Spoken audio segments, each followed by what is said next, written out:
Hello, what is going on, guys? Hi, I1 here. Welcome to my review of Logan. Logan is directed by James Mangold and stars Hugh Jackman, Patrick Stewart, Daphne King, Boyd Holbrook, and Stephen Merchant. So, stories about Logan, who is an old man at this point and is taking care of Charles along with Caliban, who are like the few remaining mutants left. He's in a hideout in Mexico until he's set on a task to bring Laura to Eden to basically get her away from Pierce, who is one guy who is trained in the killing of mutants and is trying to kill these different kind of mutants who are being made because they went against him, and they now have to go up to Eden just to make sure that Laura is safe from him. The story is really good. The style that it goes for answers your questions as it goes on. Like, for example, they have Laura, like at first you kind of just see her, you don't really know exactly what she is, you just know that he has a task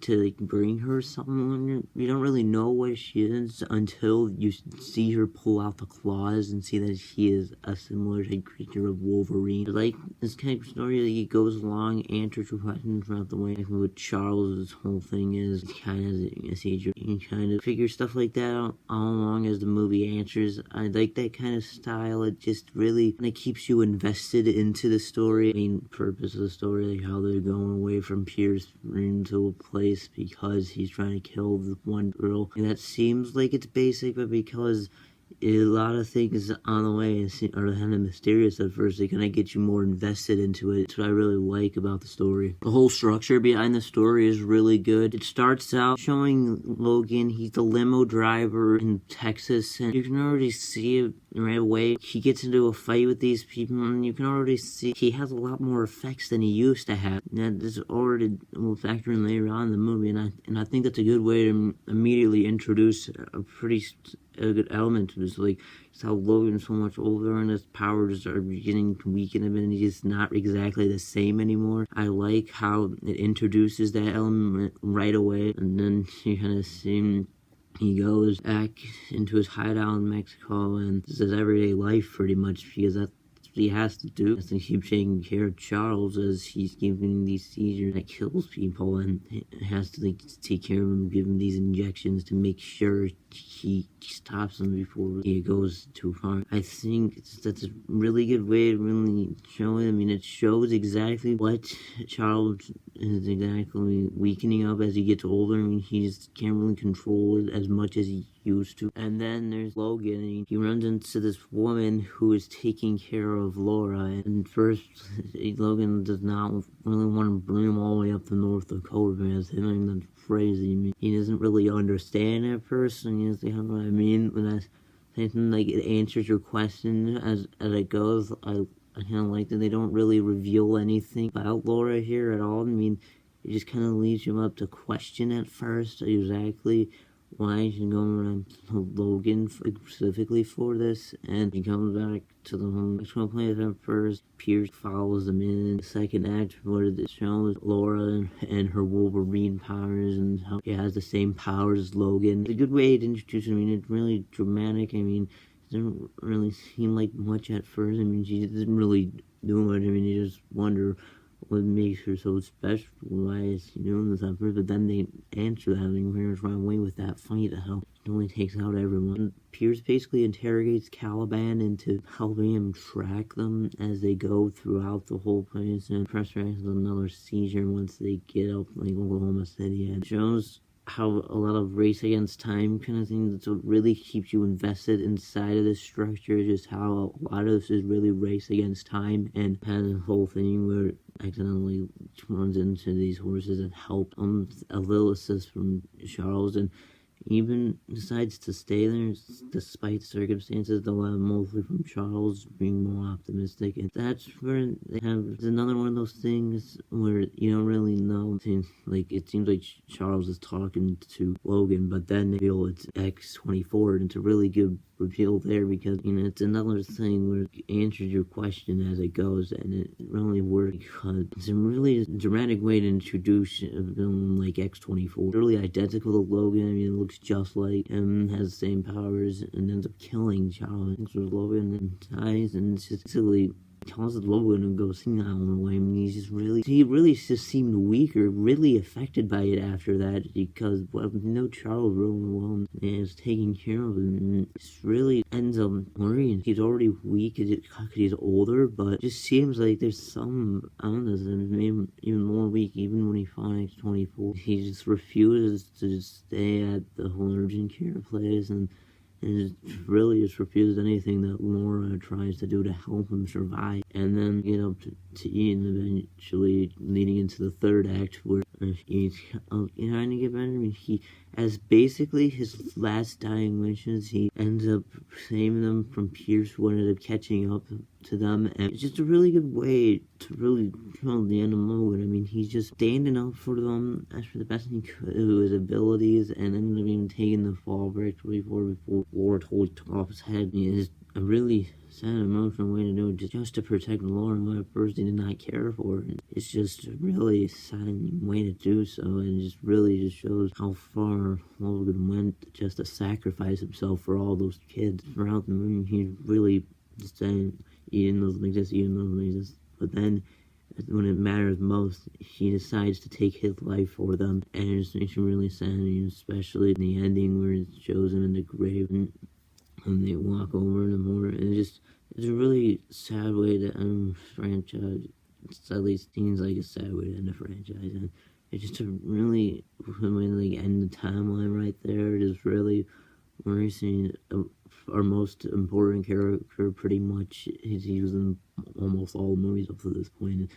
He just ended up dying, and it's a good way to end the movie. The pacing is really good. Despite the long runtime with a basic concept, they do a good job kind of making it feel like it should be as long as it is. As like it said earlier, just the whole thing is where it answers your question as it goes is what makes you more invested into it, so it makes it end up feeling like it goes out to the runtime. Logan is a very good character. At this point, he is an old man, obviously. I mean, you can see he's worn down. I mean, he's not the same because he needs a lot more pain from the claws right away, and takes care of Charles a lot of times. He's a lot more arrogant as he gets older. I mean, he does not really exactly have a lot. I mean, he's just kind of, it's not as optimistic. You can see it a lot of the time with Laura. I mean, he's like, doesn't really know anything about Laura until he reveals the power. And then it just really shows me he's just not as optimistic as he used to be. He doesn't really think anything of Laura almost the time. It just really, most of the time, it's really hearing about himself and Charles,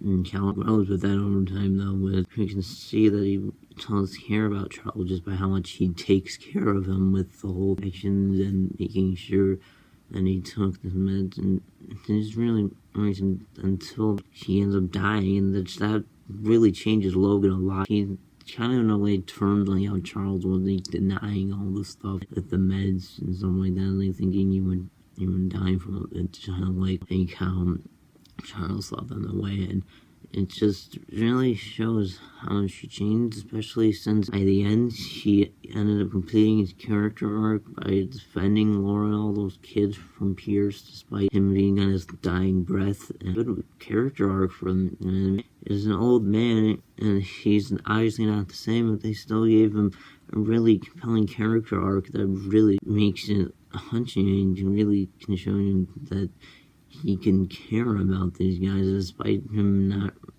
really being optimistic about him at first. Laura is a pretty good character. I mean, at first they kind of show her she seems a bit helpless until they reveal that they have the same power as Logan. It's just a really good way to kind of like Laura character. I mean, a lot of the time she doesn't really seem like she really does much until she really just pulls out her claws, and it just really is an interesting way to build her characters. A lot of the time she doesn't really help her that much, but then basically when she realizes that Logan is really sick, and she tries to help him best she can, and I really like that. I mean, she even drove the car in the end, and that just really shows, I mean, she's only a kid, and that's pretty smart. I mean, to know how to drive a car, and it just really shows the character. A lot of the times she's just really I mean, at first she was so helpless, and then helped Logan. Charles is a pretty good character. At this point, he has a pretty big role in it still, but he definitely cannot really do much for himself anymore. I mean, you can see it. I mean, he's really old. He just can't really control his powers anymore because of his seizures that he gets a lot. And it just really causes death without help. It's just kind of sad to see him like this. I mean, it's kind of the point that they're going for. Like, they're supposed to make him feel sad because this is probably going to be his last time. So, and I do think they do a good job making you feel sad about how his character been because of how old he got. I mean, it just really works in that case because all the time he's like that, but even with that, he still has the whole feelings and tells Logan a lot of stuff like about Laura, how he's become more optimistic than Logan is, like making the decision to stop with the family was all him. And it just really shows. I mean, even at his old age, he still kind of has a few things left in him, and just makes you still feel really sad once he ultimately meets his demise during the movie. Caliban is a rather interesting character. I mean, he's one of the few mutants left, and it's the first time he has like a huge role in these X-Men movies. He got manipulated by Pierce to track them down, and then he kind of like goes full scale after he realizes the deal was bad, and he takes his life with him when he blows up the thing and just to save them. And I like that. I mean, it's just a really good way to kind of like bring into an enemy. He just, getting got tricked is just a simple thing, whereas you take yourself along with him to help him because you made the mistake of helping the wrong side because of manipulation. A good way to kind of show that, and I think they do a good job kind of executing that into the story. The main villain, Donald Pierce, is really good. I mean, he has a pretty smart plan in hand. I mean, the way he just tracks down Logan throughout the way, like how he used Caliban, the way he manipulated him to do it, just really ended up working out to him. And I just really think that the way he kind of is trying to, like, the main reason why he's going after him is because of this whole thing where Laura was born the weapon but did not want to fight them, so he was trying to kill them. Actually, because of that, and I think that's a pretty good motivation. I mean, it makes sense because, like, obviously, if someone's not gonna fight for you, I mean, he wouldn't keep them around. So instead, he has X-24, who is basically just an identical Logan, but much stronger. And it just ends working to his advantage. I mean, it makes sense why he'd go after Logan, come up with an even stronger version of an identical Wolverine, ends up having Charles and Logan killed by the end. So the way his plan kind of worked. The acting is really good. Hugh Jackman, of course, like always, does a really fantastic job as Logan. And in this movie, he plays two characters. He also plays X-24, and so it's a pretty good job. And that is, he plays two characters in the movie, and it's pretty cool. He does that as one, just did a really good job in both roles, especially as Logan. As he delivers his line as Logan, he really sounds confident. It really matches the tone of Logan, just making Logan feel real in the way. And also Patrick Stewart, who has always done a great job as Charles Xavier. I mean, you just really feel like the character is really confident. And then there's Daphne Keane, who plays Laura, and for a kid actor, definitely is doing good. In fact,